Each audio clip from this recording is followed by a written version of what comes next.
안녕하세요. 저는 삼평중학교 3학년 권민재입니다. 오늘은 물리 문제 3가지를 풀어볼 텐데 바로 한번 보시죠. 첫 번째 문제는 역학 문제입니다. 왼쪽 문제 같은 경우에는 운동량 보존 법칙을 명확히 이해하고 있다면 수월히 접근이 가능한 문제였습니다. 운동량 보존 법칙을 한번 짚고 넘어가자면 운동량 보존 법칙이란 물체들의 충돌 과정에서 모든 물체의 운동량 총합이 항상 일정히 보존된다 라는 법칙이었습니다. 왼쪽 문제에는 이와 같은 식으로 적용이 가능하겠죠. 그럼 문제를 한번 살펴보겠습니다. 마찰하면 수평면에 물체 A와 B가 있는데 운동량의 크기가 P로 같고 질량이 각각 M과 EM으로 주어져 있습니다. 그러면 풀이의 편의성을 위해 초기 B의 속도를 V라고 둘 수 있겠습니다. 그러면 P = EMV라는 식을 세울 수 있겠고요. 그러면 이때 A의 속도는 EV가 되겠죠.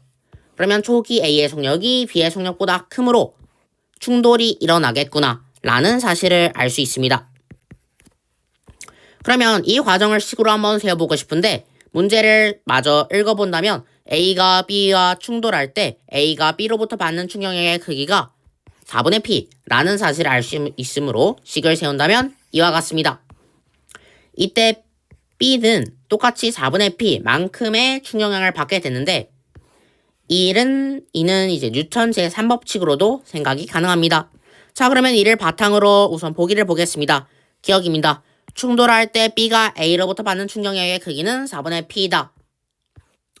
A와 B는 서로 크기가 같고 방향이 반대인 충격량을 주고받아야 하므로 기억은 맞는 보기가 되겠습니다. 니은입니다. 충돌 후 A의 운동량 방향이 플러스 X 방향이다. 이는 계산을 통해 확인할 수가 있는데 A의 나중 운동량, 즉 EMV-4분의 P는 EMV-4분의 EMV 따라서 양수가 되지요. 따라서 플러스 X 방향인 것을 알 수 있습니다. 따라서 니은은 맞는 보기가 되겠습니다. 마지막 디귿입니다. 충돌 후 속력은 A가 B의 5분의 6배이다. 마저 계산을 통해서 구할 수 있을 것 같은데 아까 A의 나중 운동량이 이렇게 계산이 되는데 A의 질량이 M이었으므로 A의 속력은 2분의 3V라는 것을 알 수 있습니다. B도 마찬가지로 계산을 해보겠습니다. B의 나중 운동량은 EMV 플러스 4분의 P가 되겠습니다. EMV 플러스 4분의 EMV와 같으므로 B의 속력은 4분의 5V가 되겠지요. 따라서 A의 나중 속력은 B의 5분의 6배라는 사실을 계산을 통해 확인할 수 있으므로 디귿은 맞는 보기입니다. 따라서 기억, 니은, 디귿 모두 맞으므로 정답은 5번이 되겠습니다. 자, 그러면 두 번째 문제입니다. 두 번째 문제는 전자기학 문제인데 변압기와 관련된 부분을 물어보고 있습니다. 변압기에서 1차 코일과 2차 코일이 있을 텐데 각각의 가문수를 N1, N2, 1차 코일에 걸리는 전압과 전류를 V1, I1, 2차 코일에 유도되는 전압과 전류를 V2, I2라고 한다면 다음과 같은 식이 성립하게 됩니다. N1분의 N2는 V1분의 V2는 I2분의 I1이 되죠. 그러면 이를 이용하여 문제의 보기를 살펴보겠습니다. 기억입니다. V1과 V2의 B가 N1과 N2의 B와 같다. 참이라는 사실을 알 수 있습니다. 따라서 기억은 맞는 보기가 되겠죠. 니은입니다. 1차 코일에 걸리는 전류와 2차 코일에 유도되는 전류의 B가 N1 대 N2와 같다. 이때 I1 대 I2는 N2 대 N1이었으므로 니은 보기는 거짓 보기가 됩니다. 따라서 틀렸죠. 디귿입니다. 1차 코일에 걸리는 전력과 2차 코일에 유도되는 전력의 B가 N1 대 N2와 같다. 문제를 다시 읽어보면 문제에서는 이상적인 변압기라고 하고 있으므로 에너지 보존에 의해 P1은 항상 P2와 같아야 합니다. 따라서 N1, N2, B와 상관없이 같으므로 디귿 또한 틀린 보기가 되겠지요. 따라서 기억만 맞으므로 정답은 1번이 되겠습니다. 자, 마지막 문제입니다. 마지막 문제도 전자기학 문제인데 관련 개념을 한번 정리해 보겠습니다. 첫 번째로 플레밍의 왼손 법칙인데 힘 전류 자기장의 방향이 이와 같은 관계를 가진다 라는 것입니다.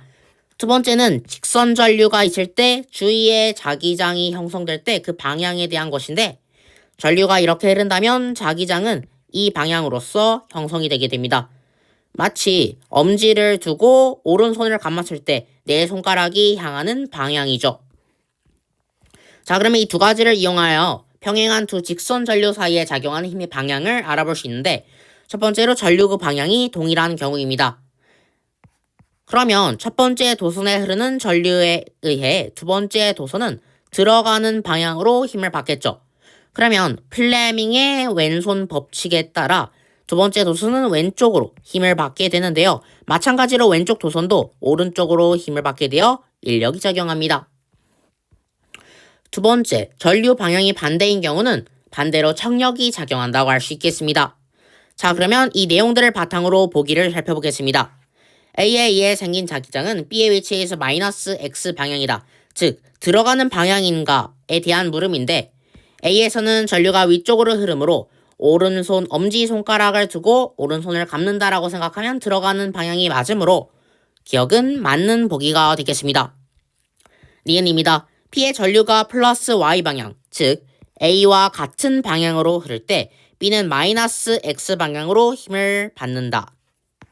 같은 방향으로 전류가 흐르므로 서로 당기는, 즉 인력이 작용해야 하는데 마이너스 X 방향이 맞으므로 D는 맞는 보기입니다.